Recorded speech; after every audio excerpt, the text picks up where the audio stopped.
JEE advance maths के syllabus में एक चैप्टर जिसमें बहुत सारे कॉन्सेप्ट हैं, बहुत वैरायटी ऑफ क्वेश्चंस बन सकते हैं, वो है कॉम्प्लेक्स नंबर। इसी वजह से कुछ स्टूडेंट्स इस चैप्टर को पूरी तरह से छोड़ देते हैं।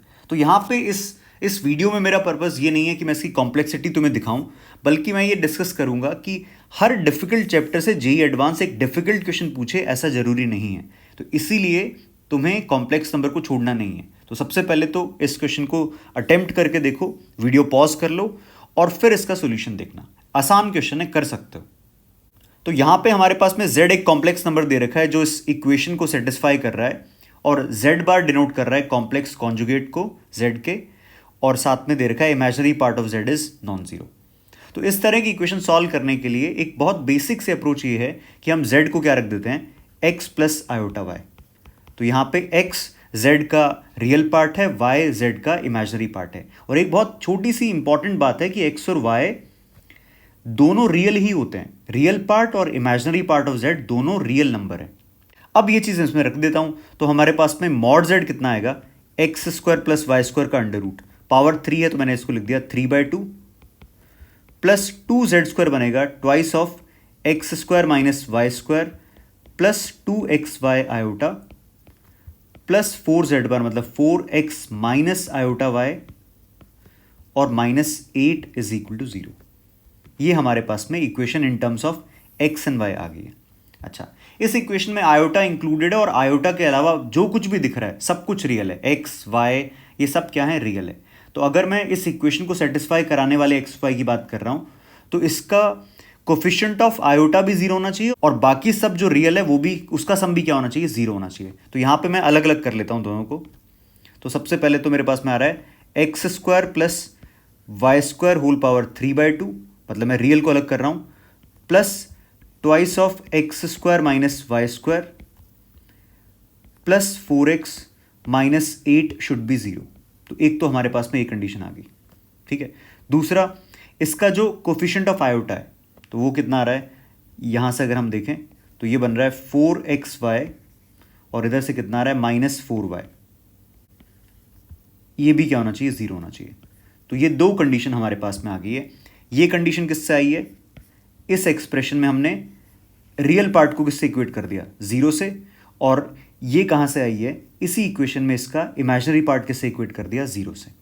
अब दोनों में से ये इक्वेशन जल्दी सॉल्व करी जा सकती है, तो यहां पे मैंने इसको सॉल्व किया तो मेरे पास में क्या आएगा, y इज 0 और x इज 1। तो दो पॉसिबिलिटी है सेकंड केस के लिए। अच्छा, क्वेश्चन में अच्छे से दे रखा है कि इसका इमेजिनरी पार्ट क्या है, नॉन जीरो है। तो इसका मतलब y क्या है, नॉन जीरो है। तो ये तो कंफर्म है कि y अगर नॉन जीरो है तो ये केस तो पॉसिबल नहीं हो सकता, ये केस पॉसिबल नहीं है। तो इसका मतलब क्लियर है कि x कितना आ चुका है, 1 आ चुका है। अब हमारे पास में x अगर 1 है तो इसको मैं किस में पुट कर दूंगा, फर्स्ट इक्वेशन में रख देता हूं ताकि मुझे y की वैल्यू मिल जाए। तो कितना आ जाएगा, 1 plus y square to the power 3/2 plus 2 minus 2y स्क्वायर प्लस 4 माइनस 8 इज 0। ठीक है, फर्स्ट इक्वेशन में x की वैल्यू 1 रख दी मैंने। तो ये बन रहा है 1 plus y square whole power 3/2 is equal to twice of y square plus 1।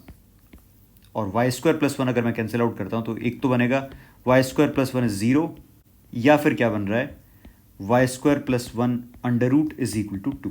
तो ये तो क्लियरली रिजेक्ट हो जाएगा। क्यों, क्योंकि वाई स्क्वायर प्लस 1 0 नहीं हो सकता, क्योंकि y एक रियल नंबर है। यहां से देखो y कैसा है, एक रियल नंबर है।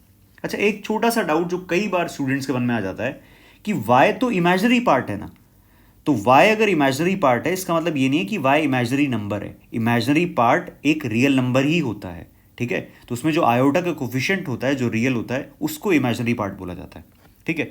तो हमने किसको रिजेक्ट कर दिया, वाई स्क्वायर प्लस 1 क्या नहीं हो सकता, 0 नहीं हो सकता। बचा क्या, हमारे पास में आएगा वाई स्क्वायर प्लस 1 का अंडर रूट 2। तो ये बनेगा वाई स्क्वायर इज 3, यहां से आ जाएगा y is plus minus root 3। तो अब हमारे पास में z की दो पॉसिबिलिटीज आ रही है, क्योंकि हमने देखा कि x कितना आ चुका है, 1 आ चुका है, और y कितना आ चुका है, प्लस रूट 3 या फिर माइनस रूट 3। तो यहां पे अगर मैं z को मेंशन करता हूं तो हमारे पास में आ गया z is 1 plus root 3 iota, या फिर ये क्या बनेगा, 1 माइनस रूट 3 आयोटा। अब क्वेश्चन में जो पूछा है वो सब कुछ मार्क करते रहेंगे। सबसे पहले पी में पूछा है मॉड जेड स्क्वायर, तो मॉड जेड स्क्वायर में किसी भी जेड की बात करूं, दोनों का ही मॉड जेड कितना आएगा 1+3 का अंडर रूट, जो कि बन जाएगा मॉड जेड स्क्वायर आ जाएगा यहां से 4। ठीक है, तो पी कनेक्ट हो रहा है, यहां पे मैं साथ में लिखता रहता हूं, पी कनेक्ट हो रहा है 4 मतलब 2 से, तो ये हो गया 2 से कनेक्ट।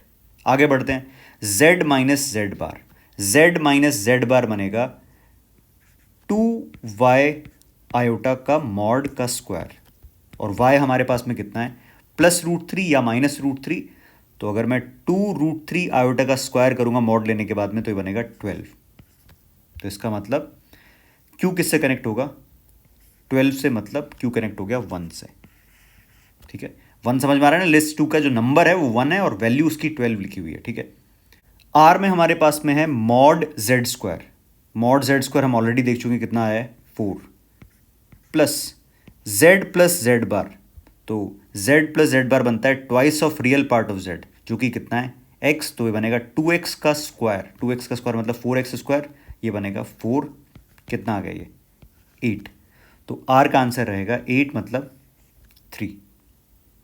अब इसका इस पार्ट हमारे पास में मॉड z+1 का स्क्वायर, अब हमें मॉड z+1 चाहिए, तो मॉड z हमारे पास में मतलब z कितना है हमारे पास में 1+√3 आयोटा या फिर 1 -√3 आयोटा। तो अगर मैं इसमें पुट करता हूं तो मेरे पास में बनेगा z+1 आएगा 2+√3 आयोटा या फिर ये बनेगा 2 -√3 आयोटा के मॉड का स्क्वायर। मैंने दोनों एक साथ लिख दिया क्योंकि 2+√3 आयोटा का मॉड और 2 -√3 आयोटा का मॉड सेम ही रहने वाला है।